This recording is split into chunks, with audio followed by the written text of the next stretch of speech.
Saudara, pemerintah Kabupaten Aceh Besar akan mengurangi besaran gaji pegawai dengan status kontrak dan honorer yang bertugas di kabupaten tersebut. Sebanyak 2.595 pegawai dengan dua status tersebut kini bertugas di sejumlah organisasi perangkat daerah Aceh Besar.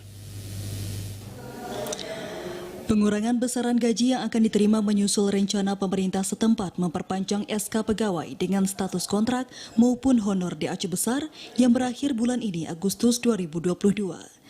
Sebelumnya besaran gaji yang diterima pegawai kontrak dan honorer di kabupaten ini berada di kisaran 1.200.000 hingga 1.800.000 per bulannya. Sekretaris Daerah Aceh Besar Dr. Randa Sulaimi mengatakan, pengurangan merupakan salah satu skema pemerintah setempat untuk tetap mempertahankan keberadaan pegawai kontrak maupun honor. Selain masih dibutuhkan, keputusan mempertahankan didasari pertimbangan kemanusiaan jika pemutusan hubungan kerja dilakukan. Di sisi lain, keputusan ini merupakan upaya mengatasi keterbatasan anggaran pemerintah dalam membayar gaji pegawai honor maupun kontrak. Selain pengurangan gaji, pemerintah setempat juga tengah mempertimbangkan mekanisme pengurangan pegawai kontrak maupun honor sesuai keputusan Kemenpan RB. Kalau memang kita putuskan kontrak semua juga tidak mungkin. Tapi kalau semua kita tampung juga di segi anggaran juga agak kewalahan pemerintah daerah. Tapi tentunya kebijakan nanti kesepakatan tim seperti apa dengan Bapak PJ Bupati Aceh Besar, kami berkeinginan memang sampai bulan 12 SK mereka nantinya.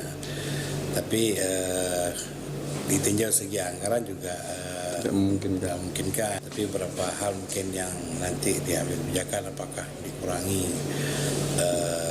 gaji mereka yang selama ini mungkin ada 18, 15, 12.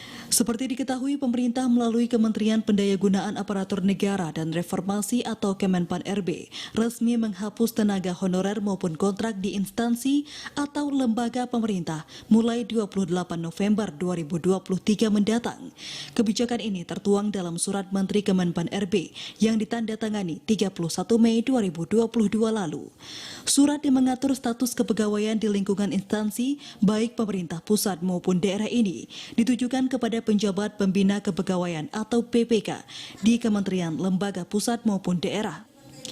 PPK diinstruksikan mengikut sertakan pegawai non-ASN di instansi masing-masing dalam seleksi calon PNS dan P3K jika memenuhi persyaratan.